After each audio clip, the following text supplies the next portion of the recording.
You ever wonder about the things we inherit, not just heirlooms, but secrets? The kind that linger in old houses, tucked away in forgotten corners. There's a story from my childhood, one I've tried to bury. It's about a boy who lived on Olsen Road. Family heirlooms always felt strange to me. Dusty relics passed down through generations, cluttering up lives with memories that aren't even yours. My mom, though, she couldn't let go. If she had, maybe I wouldn't be telling you this story. Maybe I'd sleep better at night. It was the summer I turned 8. My sister Ann and I had just moved into a new house on Olsen Road, a creaky old place with a basement that smelled like damp earth. We were restless, itching to explore, to find other kids. Mom warned us to stay close. "Don't wander far," she said, her voice sharp, "and stay out of the basement. Grandma's things are down there. It's not safe." We nodded, barely listening, and bolted outside. The air was thick with the hum of cicadas, the kind of summer day that feels alive. Up the street, we found a park where a group of kids were playing tag, their laughter echoing through the trees. There was Billy, loud and fearless.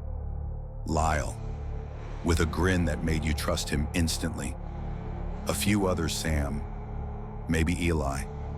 And then there was one kid, quiet, wiry.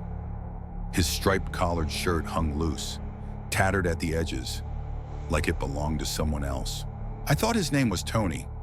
He didn't say much, just watched us with eyes that seemed too old for his face. The other kids didn't pay him much mind, but I noticed him. Something about him felt off, like he was carrying a weight none of us could see. We spent the afternoon at the park, swapping names and stories, the kind of instant friendships you only make as a kid. Anne pouted no girls to play with, but I was too busy laughing with Billy and Lyle to care. Eventually, we led the group back to our new house, its weathered siding looming against the fading sun. The yard became our playground. We chased each other, weaving between trees and dodging the shed out back. That's when Anne had the idea hide and seek, the perfect game for a house we barely knew, full of shadows and secrets. Mom's voice cut through the open kitchen window. "Stay out of the house, you hear me?" We ignored her, too caught up in the thrill. We spun an empty bottle to pick the seeker. It slowed and pointed at me. I grinned, covering my eyes, and started counting, fast and loud. 1, 2, 3. The others scattered, their footsteps crunching on gravel, fading into giggles and whispers. I tried to track them, but the sounds blended into the evening hum. This was going to be the best game ever. 30, 40, 50, 60, I shouted. "Ready or not?" My voice echoed across the yard. I darted toward the shed first, heart pounding with the thrill of the hunt. Anne was crouched behind it, giggling before I even tagged her. Billy and Lyle were next, trying to sneak between trees in the front yard. I was good at this, too good. But the others, they were harder to find. That's when I saw 4 older kids strutting down the street. Billy ducked low, whispering, "Mikey, neighborhood bully." Mikey's grin was all teeth, his gang snickering behind him. "Who's the new girl?" he sneered, pointing at Anne. She shot back, "I'm Anne." Mikey laughed, jabbing a finger at me. I meant him. My stomach twisted. I wasn't built for fights. But before I could stammer a reply, another kid, Steven, I think, popped out from his hiding spot. "He's the one who porked your mom," he taunted. Mikey lunged, and they hit the ground, fists flying. My dad stormed out, breaking it up, his voice like thunder. Mikey and his crew slunk off, but 2 of them lingered, muttering apologies. They didn't like Mikey either. The game fizzled out after that. We called for the last hiders, but not everyone came back. Some kids drifted home as the sky turned bruise purple. I didn't notice who was missing. I was too busy soaking in the day, the new friends, the chaos. Time slipped away, and soon Mom was calling us in for the night. Inside, the house felt different at night. My room, the only one on the main floor, was right by the basement stairs. I loved it, my own space, close to the promise of a drum set Dad swore he'd buy. But that first night, something was wrong. The air felt heavy, like it was holding its breath. I lay in bed, eyes wide, listening. A faint hum pulsed through the walls, on and off, like a heartbeat. Then, thuds, small, muffled, coming from below, the basement. I pulled the covers higher, telling myself it was nothing.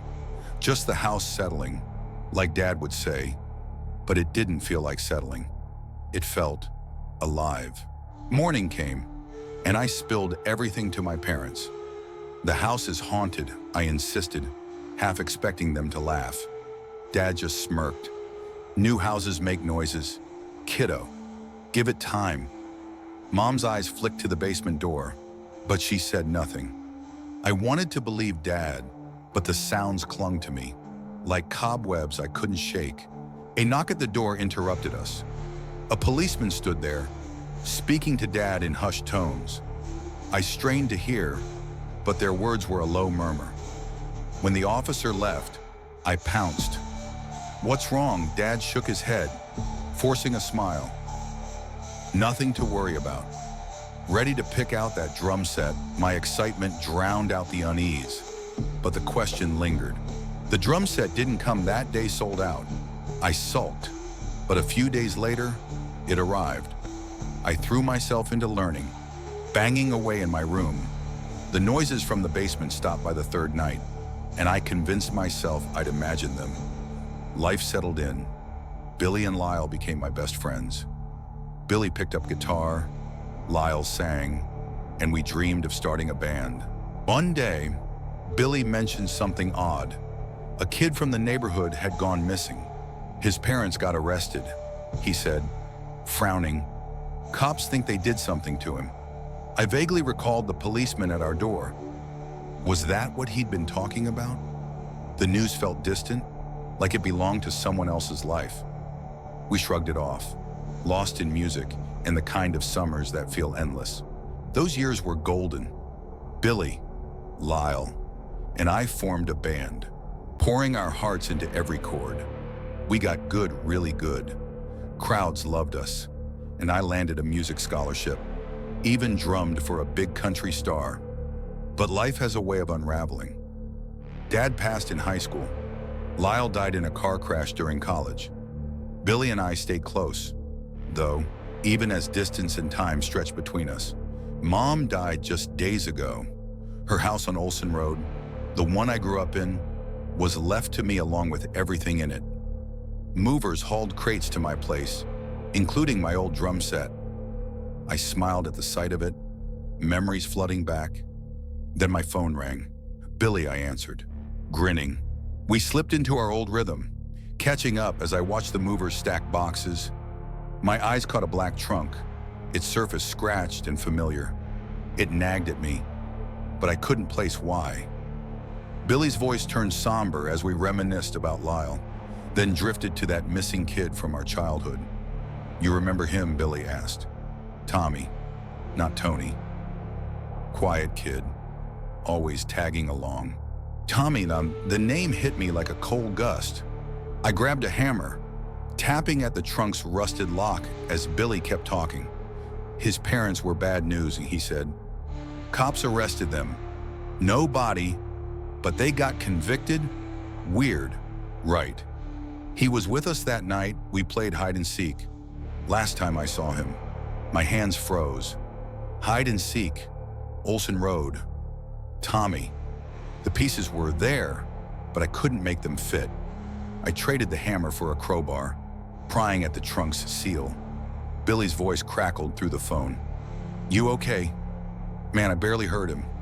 Mom's words from that first day echoed in my head. "Stay out of the basement.